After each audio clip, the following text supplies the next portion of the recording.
Hello, St Andrews, is Mr. Martin here, and I am going to be doing your Tuesday morning assembly all about chocolate. Now, who doesn't love chocolate? I know that I certainly love chocolate. It's super, super tasty. So this should be an extra tasty assembly. Now, I want to start off by asking you, what do you know about chocolate? Speak to the person next to you, speak to your teachers. What's your favourite facts about chocolate and what's the most interesting thing you know about it? Go.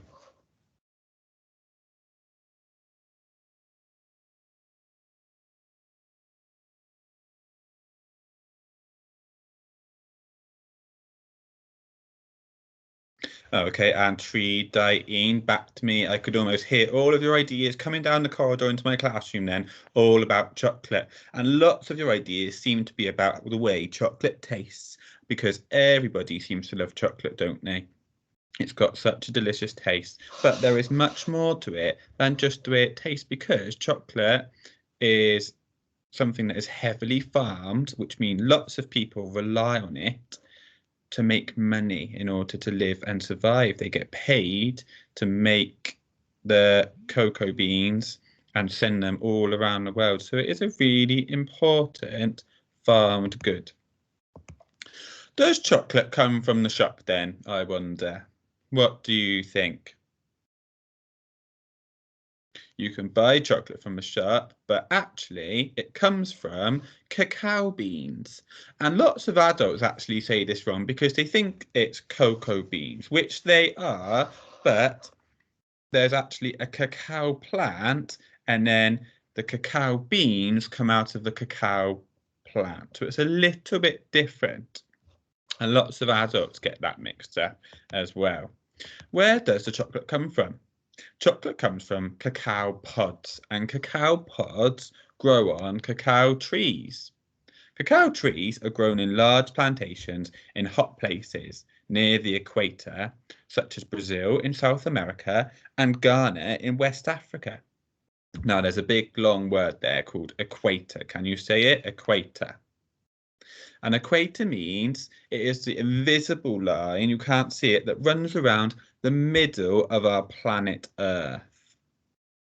And this part of the Earth is the hottest part of the planet because it is the closest to the sun. So the UK is quite far away from the equator. That's why we don't have as warm weather as places in Africa and South America, because we are further away from the equator. Whereas places like Brazil and Ghana, they have hot, humid temperatures because they are closer to the sun. How are cacao beans harvested? That means farmed. After 6 months of growing, the cacao pods are ripe and they are harvested. The cacao pods are split open with a machete and the cacao beans are removed. What happened to the cacao beans then? Well, the beans are covered with banana leaves and left to dry out in the sun for about a week. And these banana leaves are massive. Trust me, when you see them in a minute in a video, I thought they were going to be just normal sized leaves. The banana leaves are huge. And then the beans are shipped out to chocolate factories all over the world so that the chocolate factories can make them into the yummy, tummy, tasty treats that we all know. How is chocolate made from cacao beans then? In factories, the beans are cleaned and then roasted, which means they're cooked at a really hot temperature. The shells are cracked and removed, and you are left with broken pieces of cacao called nibs. Now remember that word, nibs, nibs, nibs. Really important for our quiz later. The nibs, remember that word, are then ground into a thick paste. Other ingredients such as sugar, cocoa butter and milk are added to make the chocolate taste nice. The chocolate is poured into a mould and left to set, which is why lots of the chocolate we buy comes in this shape here with the 6 squares, because it's been poured into that type of mould. The chocolate is packaged and sent to shops to be sold. So if you thought that chocolate just came from a shop and that was it, You were wrong, because there was a whole long process of how chocolate gets there in the first place and how it's farmed from a very long way away. What is chocolate used for then? And you can discuss this, how chocolate is used, whilst I get up the next video, because it normally takes Mr. Martin a little while. So have a little talk. What types of things can you use chocolate for?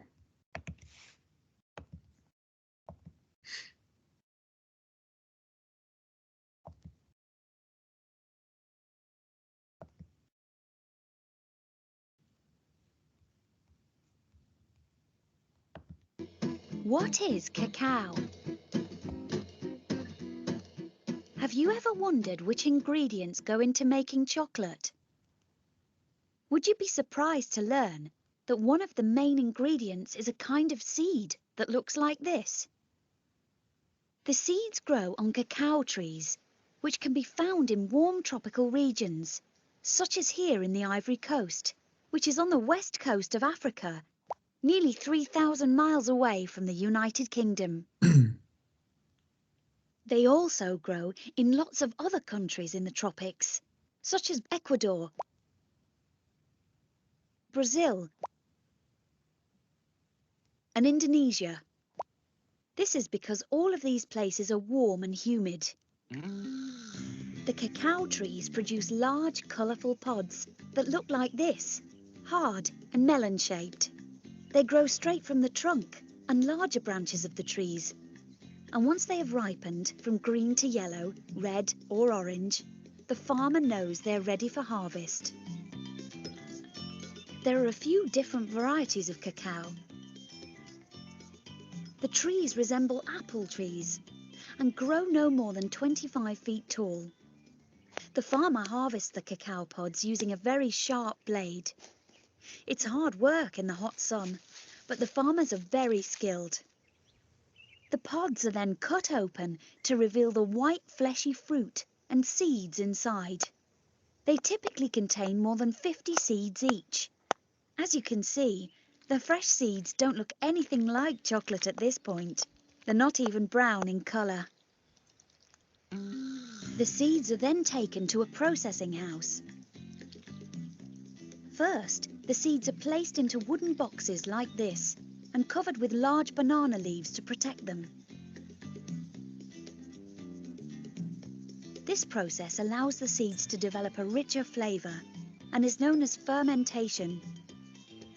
During fermentation, the seeds turn from white to brown.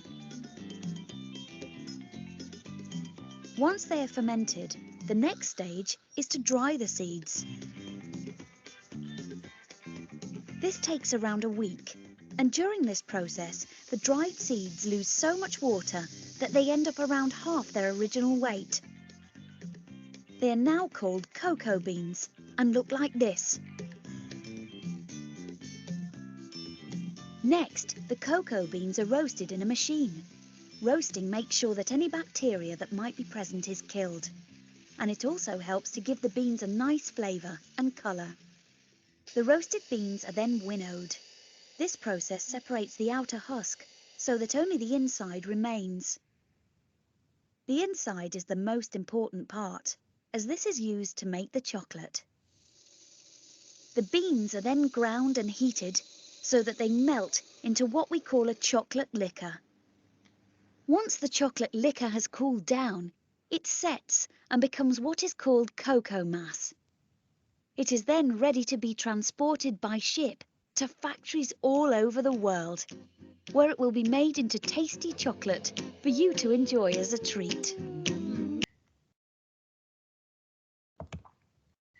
Wow, wow, wow. Did you see the size of those ginormous banana plant leaves? They were huge, weren't they? And they were there to help dry out the cacao beans. And did you also notice how the cacao beans went from cacao beans, and then when they were dried, they became cocoa beans? So that's the difference in how you can remember. Cocoa beans are dried cacao beans. That's really important to remember. I'm sure you came up with lots of different ideas about how chocolate was made for, how chocolate goes into our different foods. We're going to finish now with a chocolate quiz, and I hope you've been paying attention to the video and the information I gave you at the beginning, because there are 4 questions and I'm hoping you're going to be able to get 4 out of 4 right. You can work with a partner or a friend next to you if you think that's going to help you. So, question 1. Where does chocolate come from? Is it A, hot countries near the equator, B, cold countries, C, America, D, Iceland? Thinking time.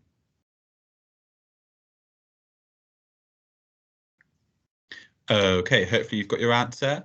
The answer is A, hot countries near the equator. And if you can remember that the equator, what the equator is, you can have a bonus point. Have a little think.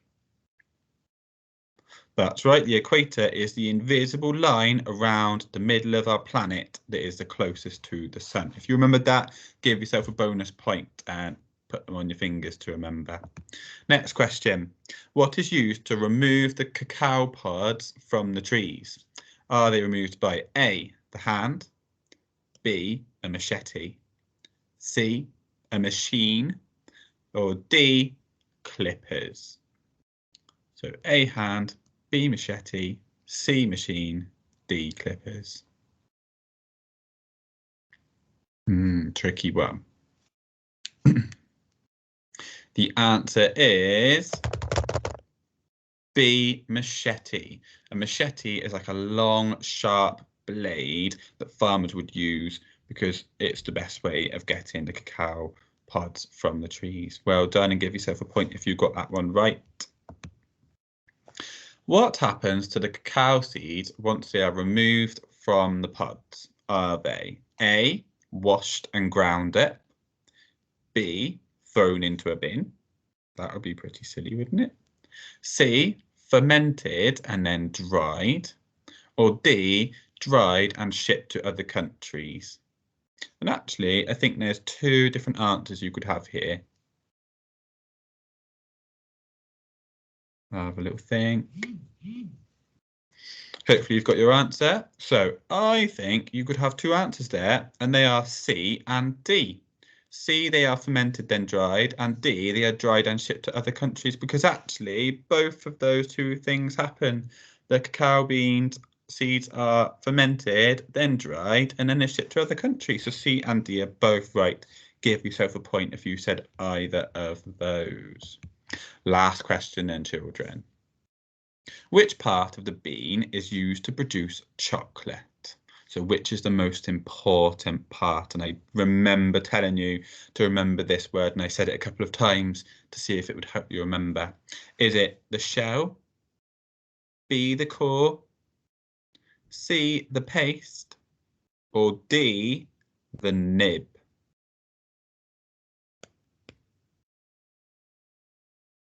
That's right, it is the nib, D, the nib. The nib is the most important part, as that is what we use to turn into cocoa beans and therefore chocolate.